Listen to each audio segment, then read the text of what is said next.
So ubhuti lo ngosuku olulodwa waqhamuka ngokuthi ubhuti engimjwayele ubhuti ubejwayele ukungisiza mangabe kukhona into engiyifunayo be umuntu like oyiclient lami. So nami ngingathuki mangabe eqhamuka ngithi ngiyajika ekhoneni mangabe ungena ku freeway eThekwini ngibona imoto ipakile imhlophe engayijwayele angajwayele futhi ukufika ngayo angiqhwebe ngihambe ngekuyena mengimbuza ngithi ufunani athi mina acela ukuthi ngimphelezele khona la efuna ukuya khona ngokuthi nami kumuntu engenankinga naye ngimjwayele athi uzongipha imali ngingene emotweni sihambe mesamba singayi la sijwayele ukuya khona umgaqo sikuthatha omunye umgaqo mangabe ungathi uye Hillcrest sihambe njalo ngo-Hillcrest sihambe njalo ngithi mengithi ngiyambuza ukuthi siyaphi athi mina ngingakhathazeki asihambe ngiqale nini sengiyamsaba nikusukela namhlanje ngithi cha sihambe ithe mangabe ifika ngasepholophone engathi uyangasentshongweni ngimbuze ngithi kanti siyaphi mina angiye emobeni ngoba lapha yakujwayele ukuthola abantu befile athi mina awukusukela nini ungibuza lowo mbuzo usangisaba yini okay ngicela ukubamba lapho ngadini ngenkathi useyiclient lakhe benijwayele ukuthi manisuka lapha kupick up khona niye kwakhe noma niyobhuka indawana thizeni cha besijwayele ukubhala lapha ngasenkantolo khona usipawu lapha eceleni bese kubaya vele zonke emotweni ke vele yeah okay kulungile ngifuna ukuthi udlule kuloko yes then ngifuna ukubheka ukuthi besisikanani isikhathi eseyiclient lakho ngoba ngibuka indlela obumthemba ngayo nawe mayeqhweba ukuthi awunakuthuka kho umuntu ocela ukuthi akuphelezele noma kugade makusakwenziwa leyo nto usuphelile 3 years ngimazi yeah yo tshela mina wabika amaphoyisa okay asiqale ngawe usushiyiwe lapho esekushayile njengoba desha umdu uwenza kanjani awusaboni ukuthi wazi ukuthi uTotobo uzofinyelela uthola khona usizo yebo so ngathi mase sengene emobeni ke wavula isicapha athi angihle emotweni ngize ngala ngakuyena mengehla ngiza ngala ngakuyena aqale angishaya ngibona ukuthi uyangishaya nami ngizama ukula andakayenzi lento lejwayele ukuthi yenzeke uyashaya nje namhlanje okay ngilo nami ngithi ngizama ukuyiphinisela shuthi abona ukuthi ngiyamhlula ngamandla bese yangikinya shuthi utheme ngikinya kube ngila ngiphelelwa khona amandla bese ngiyawa ngoba mkhulu ngomzimba mase bedana hlala phezulu kwami ngomzimba wangixamalazela wase yangipress izandla zombili wadonsa isandla ngaphansi kwamata wemoto la kulento yokupress inyawo wase yangishaya ngayitshela ukuthi uyadlala utheme siphame sisando ngathi mina bamalume ungangilimazi wangishaya ukuqala ngakhala ngathi mengithi ngiyakhala wase yangikinya futhi ngalesi sinye isandla wayesiyaqhubeka yangishaya emva lokho angizange ngisazi ukuthi kwenzakalani ngoba ngaquleka ngaphaphama emva kwesikhathi ngitheme ngiphaphama sengithi ngivula amehlo wasavuleki nenyawo ayisahambi ngoba ngishaya zonke umalungu omzimba nasemaqaleni nasemadolweni wayengishayile ngibona ukuthi kodwa ngeke ungisize ukuhlala lapha phakathi emobeni kufanele ukuthi ngizame indlela yokuphuma ngizama gaqa ngamadolo ngibona ukuthi ngiyagaqeka ngilalela imoto ukuthi iduma ngakuphi mangabe ngizwe imoto iduma ngala ngishona ngakulelo side ngaze ngafika ngaphezulu ngifika ngaphezulu ngase ngiphelela amandla ngiyawa ngathi kodwa uNkulunkulu ngicela ukuthi ungisize noma ngathiwa ngiyafa kodwa ekhaya bawuthola umzimba wami noma ngingasafelanga lapha phakathi emobeni bese ngizwe imoto iduma ngimemeze kakhulu ngithi ngicela ningisiza ngizwe lo mlungu mase ngikhuluma isingisi ngithi help mase umlungu yezwa ukuthi khona umuntu omemeza abasho ukuthi khona umuntu omemeza mase beyasondela baseme besondela bangibona ukuthi mina mase beyafika ke ehlathini bangibathisa ingubo ngoba ngase ngigodela kukade ngiqulekile bafonela iambulance yafika yangithatha sikhuluma namaphoyisa aseHillcrest asithumela amaphoyisa asePinetown nawo wacela ngokuthi azobuyela kithina ngokwakho musakhumbula walvula kusiphi istage samaphoyisa icala kanti yipi into oyitholayo njengencazelo okushiwoyo ukuthi lokho kwenzakalayo kwesizathu ukuthi kudidela ngoba ngizokuthiwa intolo zokuthi umsola kaboshiwe kube manje aziwa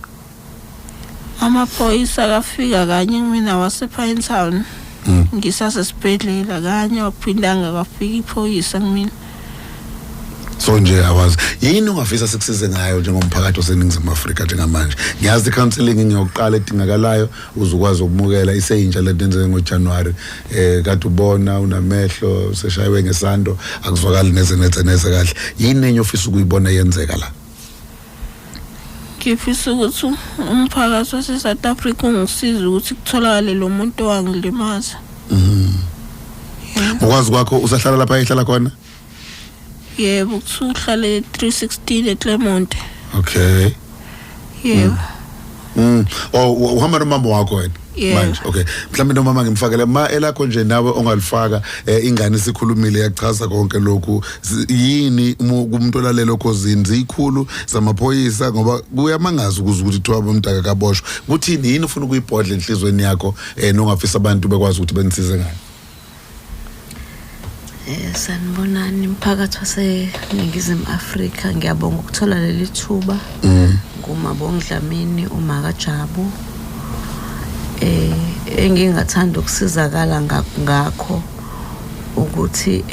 ngicela ukuthi amaphoyisa bandla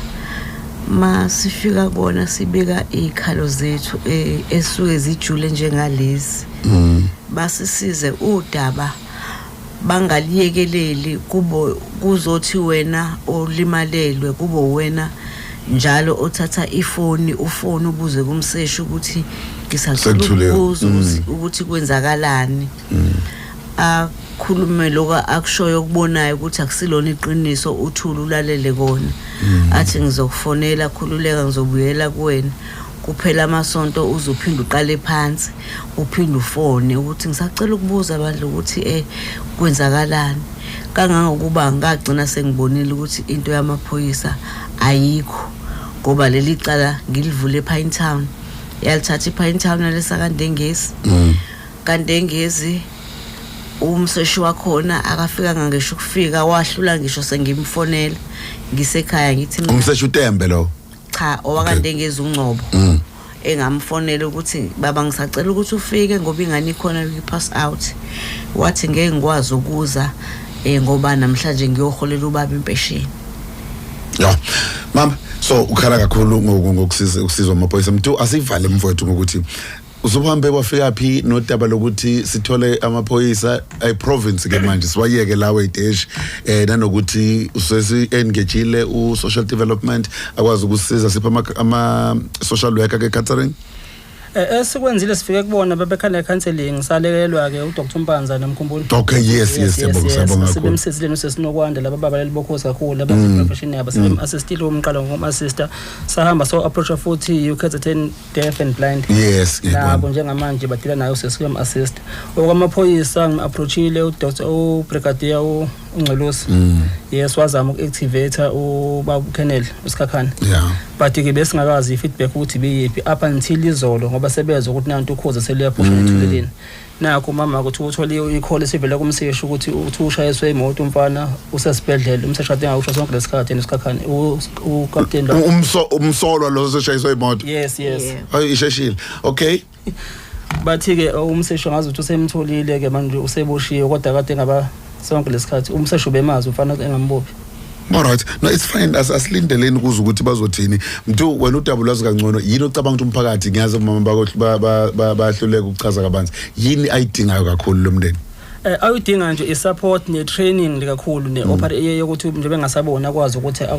azenzele izinto nokuthi ayokwenza i-operation esibhedlela ngoba inyama lezo wamshaya amathambo lapho isandla aqhuma ehla so-ke manje ayavaleka amehlo so sitheke nathi ukumnika support asilethe uphakamana umuntu osodlulele isimo azokwazi ukumcomfort yes ngoba thina singakhuluma kade sikhuluma into yabo engekho exesheni zethu so uphakamana khona uyamcomforta naye all right sinabenza ora lesisheka lolunye sebonga kakhulu kumuntu shi nombolo bhuti uNkulunkulu 06 7789308 kodwa cela bangangifoneli khona uhluphizo uphakamana umoya wami namhlanje nje uthi uzofuna inyama